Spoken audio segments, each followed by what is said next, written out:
The Confederation of African Football has finally released the various groups of the 2025 Under 17 and Under 20 Afcons. Ghana and Nigeria didn't make it at the Under 17 Afcon, but made it at the Under 20 Afcon. We will dive into the various groupings for you to know how things happening today in Ivory Coast and Morocco, respectively. What is the latest coming from the camp of the Super Eagles of Nigeria? The newly appointed head coach, Eric Sekou-Chelle, has spoken about the Nigerian team ahead of their two 2026 World Cup qualifying matches against Rwanda and Zimbabwe. I have some piece of good news from the camp of the Super Eagles of Nigeria. CAF has honored Augustine JJ Okocha with a glowing tribute. I'll get into it. Before I dive into these stories, if you are new on this platform, subscribe to the channel, click on the post notification bell for more updates. Don't forget to like the video and share to other social media platforms. Ladies and gentlemen, my name still remains Solomon Kwejo Asante, your only nomenclature with the engineer's philosophy in sports, the only Ghanaian who has declared his support for the Super Eagles of Nigeria ahead of the 2025 Afcon tournament in Morocco. Let's plunge into the intricacies of the stories. Starting with is the Under 17 Afcon. Now we have the various groups for the 2025 Under 17 Afcon, which will be played in Morocco from the 30th of March to the 19th of April 2025. And with this, the saddest part of this is that Nigeria, the Golden Eaglets, and Ghana, the Black Starlets, didn't make it into this Afcon tournament. Therefore, Ghana and Nigeria is out of the Under 17 Afcon. Let's look at the various groups for you to know the various teams competing in this Under 17 Afcon. The first group, as in Group A, we have the host country, Morocco, with Uganda, Tanzania, and Zambia. Group B, we have Burkina Faso, UNIFAC 1, South Africa, and Egypt.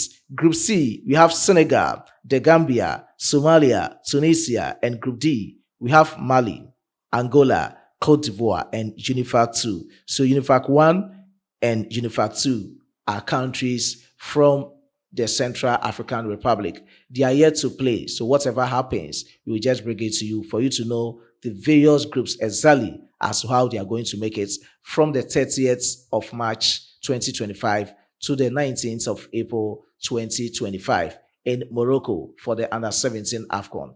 Now let me shift my focus from the Under 17 Afcon to the Under 20 Afcon. Yes, for that one, the happiest part is that we have both Ghana and Nigeria in this tournament. So it's going to be very exciting. We'll keep you updated with all the highlights and all the exciting updates on this particular platform.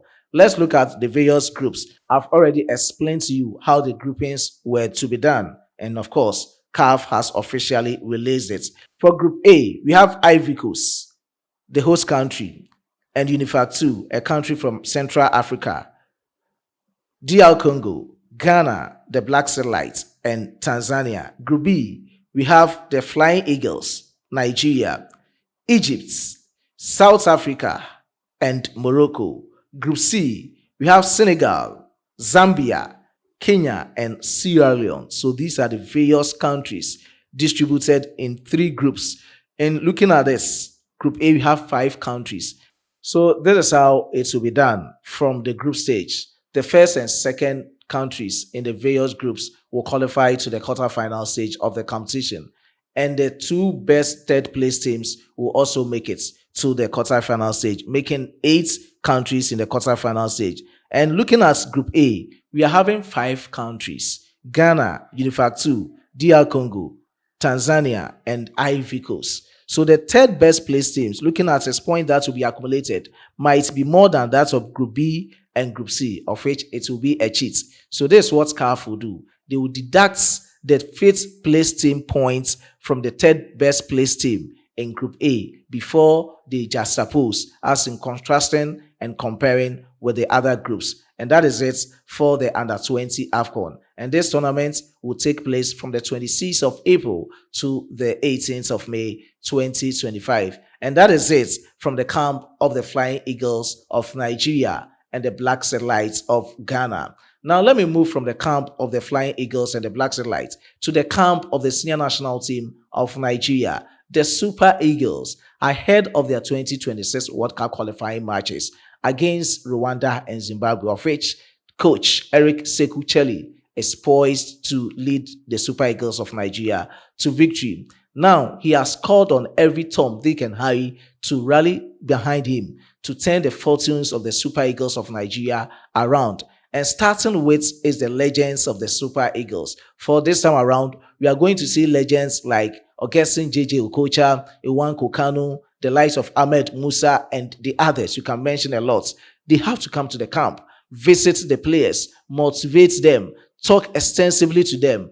Let them, they have to know how things will be going, because this is the time they have to qualify for the 2026 World Cup. And Nigeria's position as it stands now in the 2026 World Cup qualifiers is not encouraging. And this is the time they have to come on board and turn the fortunes of the Super Eagles of Nigeria around in this 2026 World Cup qualifiers. Now, these were the exact words from Eric Sekucheli, the newly appointed head coach of the Super Eagles of Nigeria, in his preparations for these two matches, as he called on these legends on mainland Metro via The Guardian. This is how they reported it. Let's have a glance of it.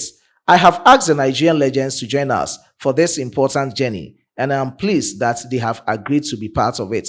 So he asked them, and they've agreed that definitely they will come and support the Super Eagles of Nigeria.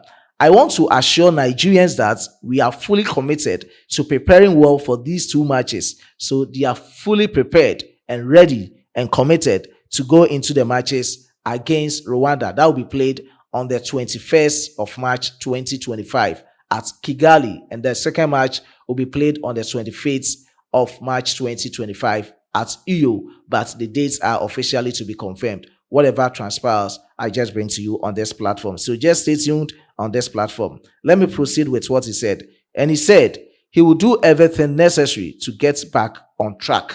So Eric Cheli Seku is telling Nigerians that he's going to do everything possible. He's just assuring you that he's going to bring all his coaching prowess on board, the tactics that he has to use against the Rwandans and also against the Zimbabweans. He has to do everything to get this 6 maximum points for the Super Eagles of Nigeria. And that is it, and that is that from the camp of Eric Sekucheli. So in the camp of the Super Eagles of Nigeria, I think this is a piece of good news from the Super Eagles of Nigeria's camp.